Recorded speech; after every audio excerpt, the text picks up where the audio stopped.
to Dr. Vaughn's YouTube page for the morning announcements. Have a great day.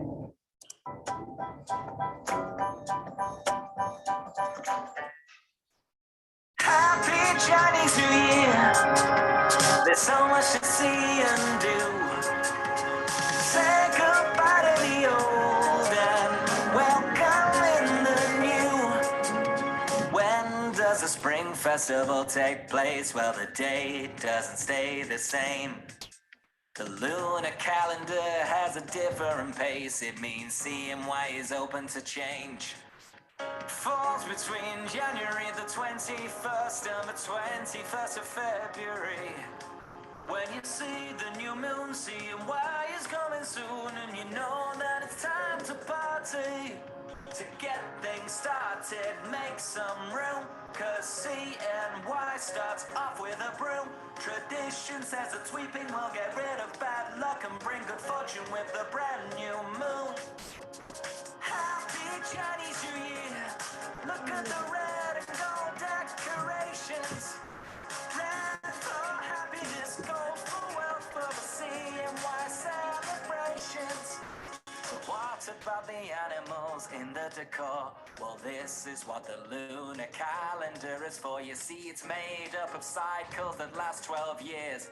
For each one, a different animal appears. Legend says that Buddha asked all of the animals for a New Year's jamboree. 12 of them came and they each gave a name to a year that reflects your personality. Rat, ox, tiger, rabbit, dragon and snake. Horse, sheep, monkey, rooster, dog and pig. Sing it! Rat, ox, tiger, rabbit, dragon and snake. Horse, sheep, monkey, rooster, dog and pig. Happy Chinese New Year. Do you know which birth year is yours? Lady or a dragon or a rooster, or were you born in the year of the horse? Happy Chinese New Year, the Lantern Festival, the final events. When the full moon is high up in the sky, CNY has come to an end. Happy Chinese New Year. Happy Chinese New Year. Happy Chinese New Year.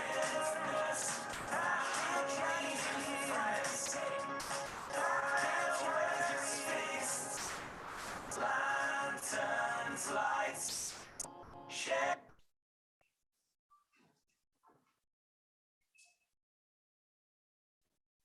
Good morning, Continental Colony Elementary School, home of the Mighty Panthers. Let's pause for a moment of silent reflection as we envision our educational goals for today.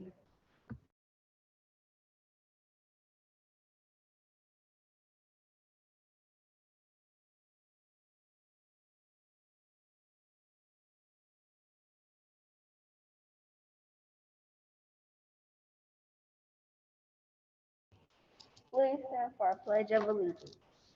I pledge allegiance to the flag of the United States of America and to the republic for which it stands, one nation, under God, indivisible, with liberty and justice for all. Let's say our school's pledge. I now realize that the greatest power of the world is the power of knowledge. I want to be smart. Misinformed people go through life missing so many rewards that could be theirs. I will become a thinker and a problem solver with basic skills. Make a special effort to complete all assignments. I will strive for punctuality and perfect attendance. I will read books on subjects that interest me most. I will also read books and articles on other subjects to broaden my awareness of what is happening in the world around me. I will respect the rights of others and display exemplary conduct at all times. I will embrace the positive philosophy of my school. I believe in myself. I can do anything if I try hard enough. I pledge this to my family, my school, and everyone who is trying to help me succeed. Most importantly, I pledge it to myself. Thank you. You may be seated. Good morning, Honeymoon College Elementary School. We're making sure we stay safe, stay healthy, and do our part. We're making sure we wash our hands, cover our nose and mouth, wear a face mask at all times, clean and disinfect, avoid touching our face, and avoid close contact too.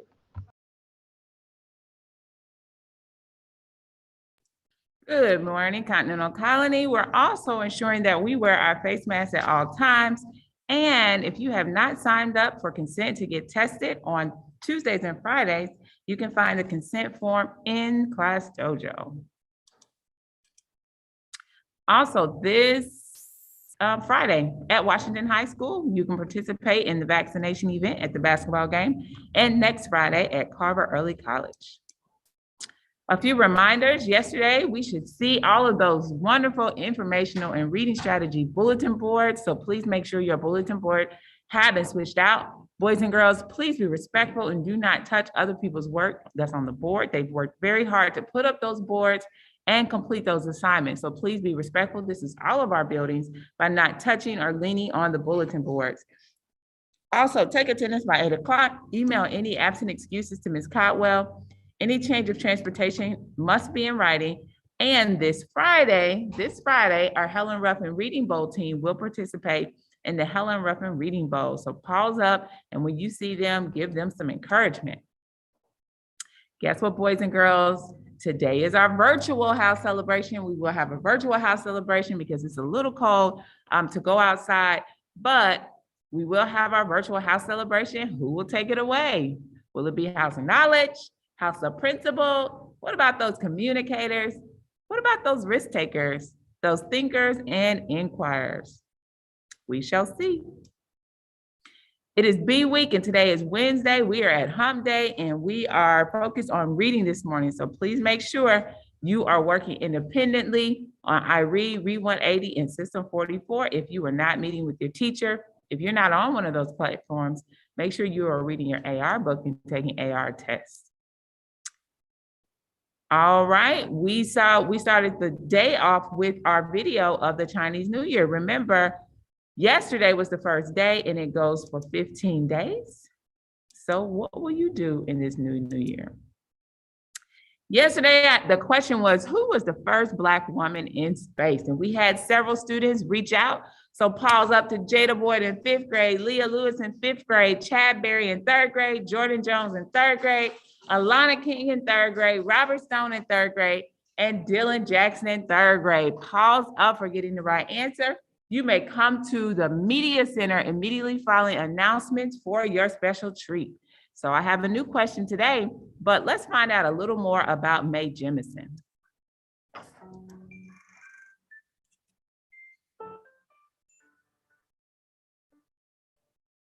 I grew up in the 60s. I lived on the south side of Chicago, and I was a young girl who loved to stare up at the stars. I imagined myself going there. I studied all the things about the Apollo program. I knew what mission was going to take place when, what it was supposed to accomplish.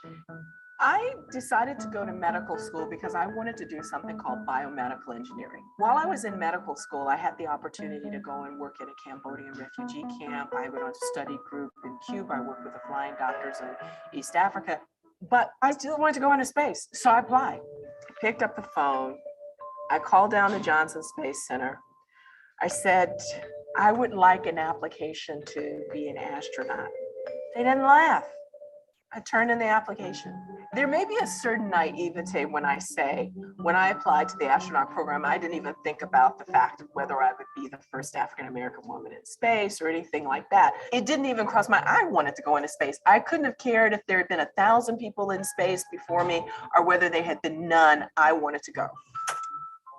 I thought it was important to take to space with me things that represented people who sometimes are not included. So I took a poster of Judith Jamison performing the dance cry. I took a Bundu statue, which was for the Women's Society in West Africa. I took up a flag for the Alpha Kappa Alpha sorority, the oldest African-American women's sorority in the United States, because they hadn't been included. And I thought that was an important thing to do. For me, the experience was one that made me feel very connected with the universe. I felt that my being was as much a part of this universe as any stars, any comet. It helped me to recognize that right now we're in space. This earth is part of that universe. That was my grand connection. And then I looked down and I saw Chicago. I thought about the little girl who had assumed she would go into space. What would my younger self have thought if she met me? And I think she would have been tickled.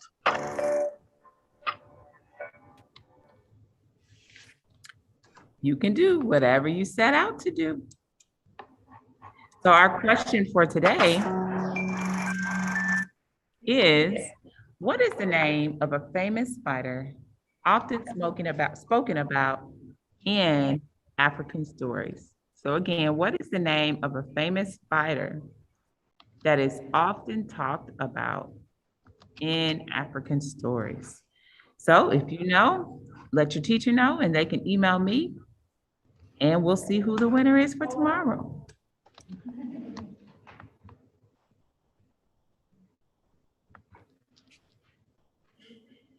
I got it.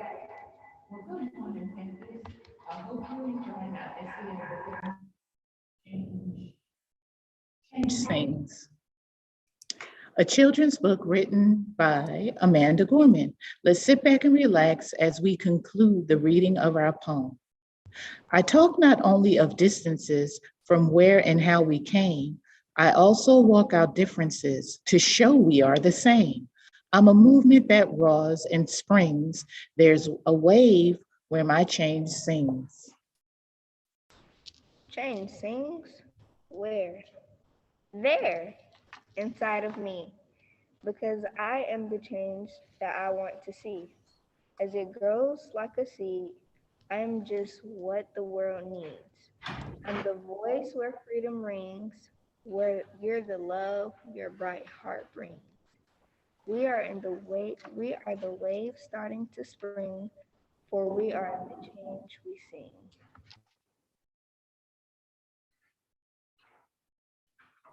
I'm the voice where freedom rings, where freedom rings. You're the love whose bright heart brings. We are the waves starting to spring, for we are the change we see.